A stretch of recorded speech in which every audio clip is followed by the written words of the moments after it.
Hey everybody, it's Caleb Curry with Caleb Curry Reports and Predicts, and today we're going to go over some polling in the United Kingdom. It looks like there will not be a general election by the end of the year, but you never know. There probably will be one next year. One's definitely on the horizon, so we're just going to go over some recent pollings. So I'm using the UK poll tracker from the Mirror. Now the Mirror is a center left publication, but these are good polls that they are showing. And so, um, for as a lot of you guys know that are British viewers, or for my American viewers that don't know, they're about to go into party conference season, which is kind of like party conference is very similar to a national convention that we have in the United States for our parties.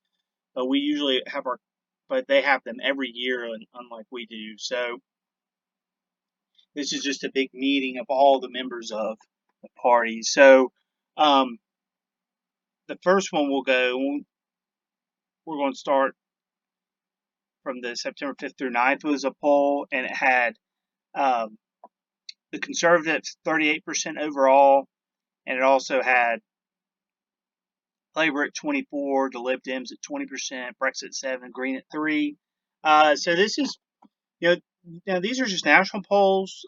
These don't have the seat counts on them, but really what this is showing is that since Boris Johnson has taken over, the Conservatives have been well ahead of Labour by about 10 or 12 points generally, and the Lib Dems are around between 15 and 20 points.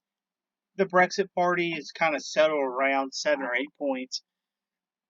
Now this is good news for the Conservatives. They definitely probably want the Lib Dems to really be vying for that Labour vote. A lot of the Remain vote and people that don't want to leave Brexit or leave the European Union through Brexit have left the Labour Party and are more solidly aligned with the Lib Dems now, which is somewhat surprising. But the Lib Dems are very anti-Brexit, and they have said that they will not.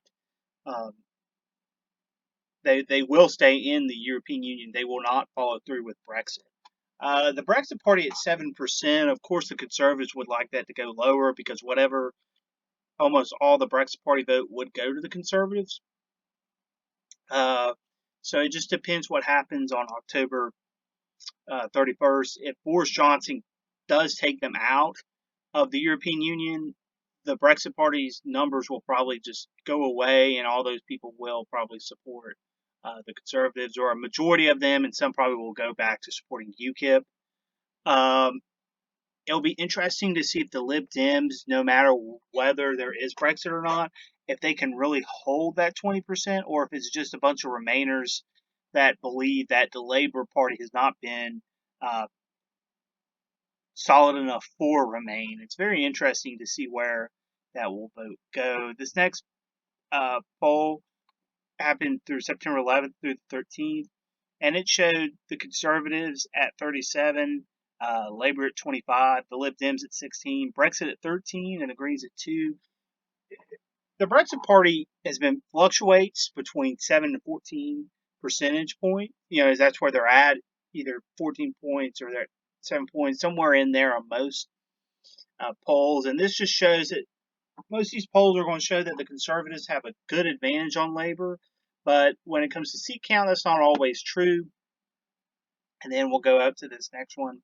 And this next one shows the Conservatives at 28, Labour at 27, Lib Dems at 20, and the Brexit Party at 13. Now this is probably an outlier. It was only polled on one day. It wasn't a polling over several days. So this is probably an outlier poll because the Conservatives are usually a lot higher than 28%, and also a lot higher than the Labour is. The 27 for Labour is not, and 20 for Lib Dem is actually probably pretty normal in a lot of this polling. And the Brexit Party being at 13, they are in some polling, so that's probably not what.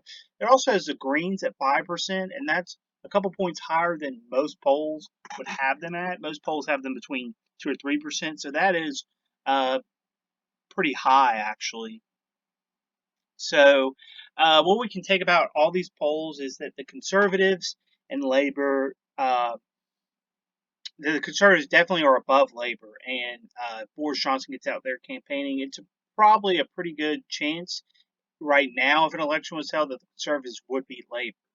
On the flip side, though, the Lib Dems are doing really well. This is the best that they've ever polled, and there's a good chance that they really could upset Labor. And I'm not saying that they would, because of the first past the post system. It's not saying that they could become the second largest party or even win, but it does mean that if Labor would win, it's a very good chance that Labor would have to go into coalition with the Lib Dems. Where in most seat projections, I've seen that the Conservatives are actually above the the threshold in most cases, and probably wouldn't have to go in with any type of coalition, maybe a supply and confidence agreement like they have. Now, in these national polls, of course, the Scottish National Party, the SNP, or the DUP and Sinn Féin, which both are Northern Irish parties, they're not considered, and they do get several seats. So it'll be interesting, and we'll try to in a future one as we get closer to whether they call a general election or not, um, report on that. But right now, we just wanted to kind of show you the state of the race. It could happen. It hasn't happened, so we don't want to go, fully into it yet on this channel. We just kind of want to give you an overview of that. So this is just an overview of what's going on. So thank you guys so much for tuning in, and be sure to hit the like and subscribe button. Thank you so much.